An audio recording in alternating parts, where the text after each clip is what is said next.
Namo Buddhaya. Halo semuanya, perkenalkan nama saya Alexander dari kelas MPRN 3A. Pada kesempatan kali ini, kita akan membahas konsep penting dalam Buddhisme, yaitu hukum tilakana atau yang dikenal sebagai 3 corak kehidupan. Konsep ini sangat relevan dengan kehidupan sehari-hari karena membantu kita memahami kenyataan, menghadapi perubahan, dan mengurangi penderitaan. Mari kita bahas dengan cara sederhana namun mendalam, lengkap dengan contoh nyata agar lebih mudah dipahami. Tilakana berasal dari bahasa Pali, kata ti berarti 3 dan lakana berarti tanda atau ciri. Jadi secara harfiah, tilakana berarti 3 tanda universal dari semua fenomena. Ketiga tanda ini adalah anicca yang berarti ketidakkekalan, duka yang berarti penderitaan atau ketidakpuasan, dan anatta yang berarti tanpa inti diri atau tidak ada aku yang permanen. Semua fenomena di dunia ini, baik tubuh, pikiran, perasaan maupun lingkungan sekitar, selalu ditandai oleh ketiga hal ini. Tidak ada satupun yang bisa lepas dari tilakana. Mari kita mulai dengan anicca atau ketidakkekalan. Segala sesuatu di dunia ini selalu berubah, tidak ada yang tetap selamanya. Bunga yang indah akan layu, tubuh kita menua, teknologi yang kita pakai cepat usang, dan musim pun silih berganti. Bahkan perasaan kita berubah-ubah, hari ini senang, besok sedih, lusa mungkin cemas. Menyadari anicca berarti memahami bahwa berpegang terlalu kuat pada sesuatu yang sementara akan membawa kekecewaan. Misalnya kita membeli sebuah gadget baru dan merasa senang, tetapi beberapa bulan kemudian rasa senang itu memudar karena gadget baru muncul lagi. Lalu selanjutnya ada duka. Duka di sini berarti tidak kepuasan ataupun penderitaan yang muncul karena kita melekat pada sesuatu seolah-olah itu sebuah hal yang kekal. Kita mengharapkan sesuatu bertahan lama, namun kenyataan selalu berubah. Contohnya dalam pertemanan atau hubungan keluarga. Kita bisa merasa bahagia saat dekat dengan teman, tetapi kesedihan muncul ketika terjadi perselisihan ataupun jarak yang memisahkan. Atau dalam pekerjaan, kita berusaha mendapatkan suatu penghargaan atau promosi, tetapi hasilnya tidak selalu sesuai dengan harapan kita. Duka muncul karena kita tidak siap menerima kenyataan bahwa semua ini adalah hal sementara. Ketiga, anatta ataupun tanpa inti diri. Banyak orang beranggapan bahwa ada aku yang tetap dalam diri kita, padahal tubuh, pikiran, dan perasaan selalu berubah-ubah. Kemudian tubuh pun menua, pikiran berubah, emosi datang dan juga pergi. Banyak penderitaan yang muncul karena kita mengidentifikasi diri kita dengan tubuh atau pikiran, seolah-olah itu aku yang permanen. Misalnya kita berkata, ini adalah tubuhku atau ini adalah pikiranku. Padahal kita juga tidak bisa mengendalikan tubuh dan pikiran sepenuhnya. Sekarang mari kita lihat hubungan antara anicca dengan juga duka. Karena segala sesuatu tidak kekal, kita sering merasa menderita ketika mencoba mempertahankan sesuatu hal. Contohnya saat ujian. Kita berharap hasil sempurna, tetapi kenyataan bisa berkata lain. Atau saat menghadapi proyek di sekolah ataupun juga pekerjaan. Segala persiapan kita bisa saja gagal dan memunculkan rasa kekecewaan. Dalam hubungan sosial, pertemanan juga bisa renggang ataupun konflik muncul, sehingga kesedihan tidak terelakkan.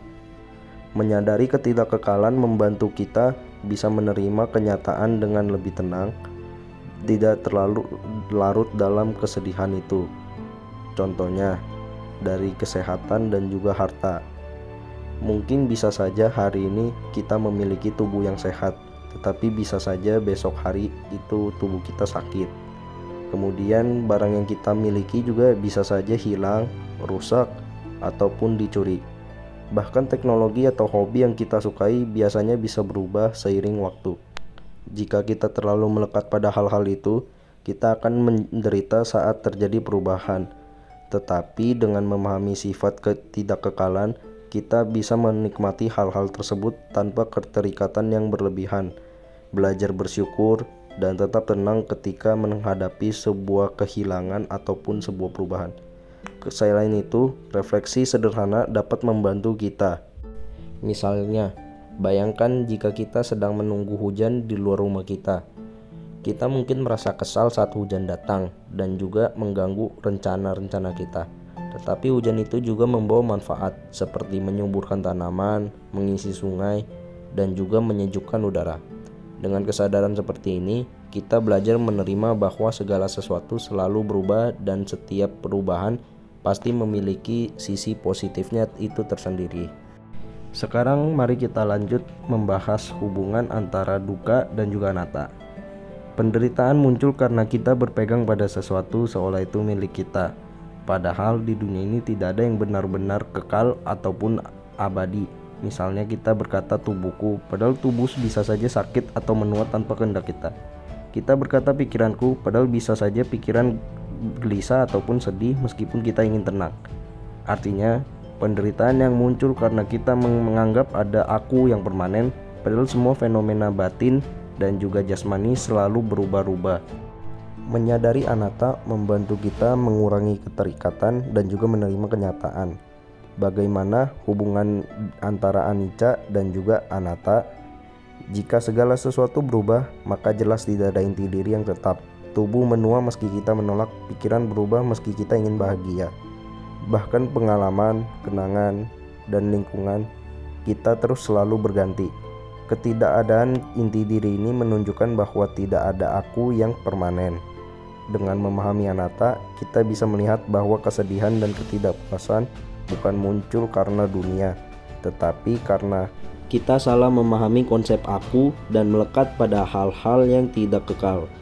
Lalu apa gunanya memahami tilakana dalam kehidupan kita sehari-hari?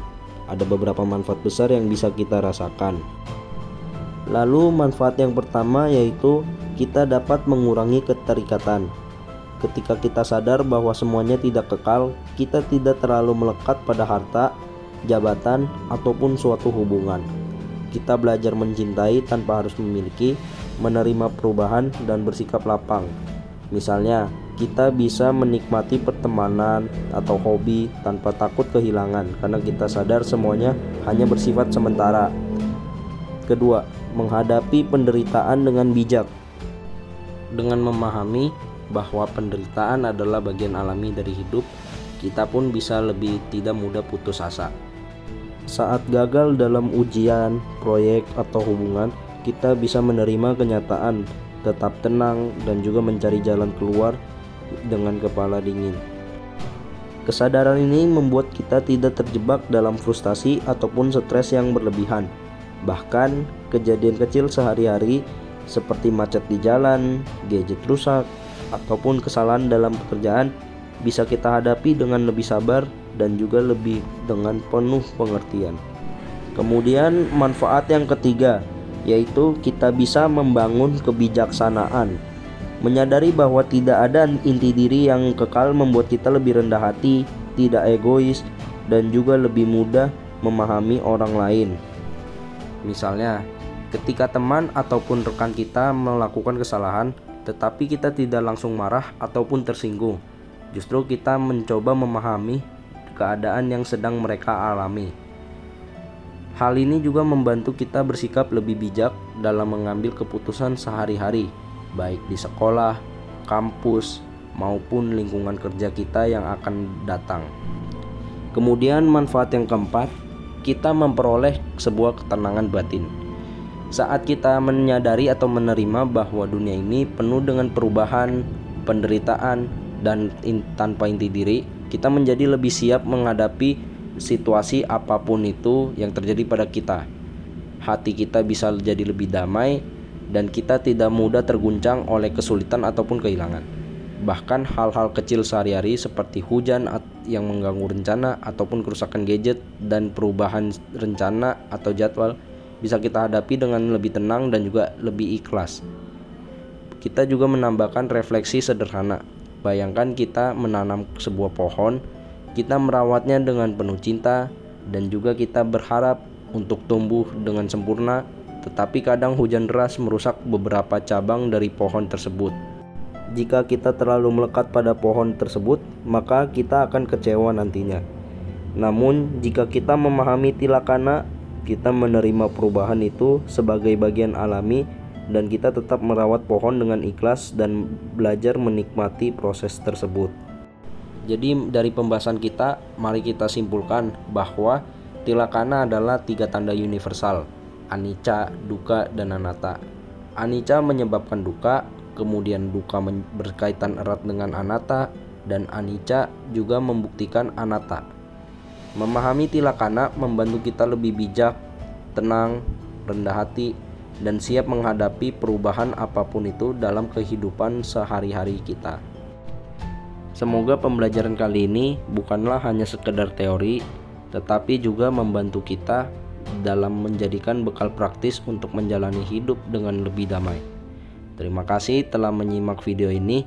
Saya Alexander dari kelas MPRN 3A. Izin pamit untuk undur diri. Sampai jumpa di pertemuan berikutnya.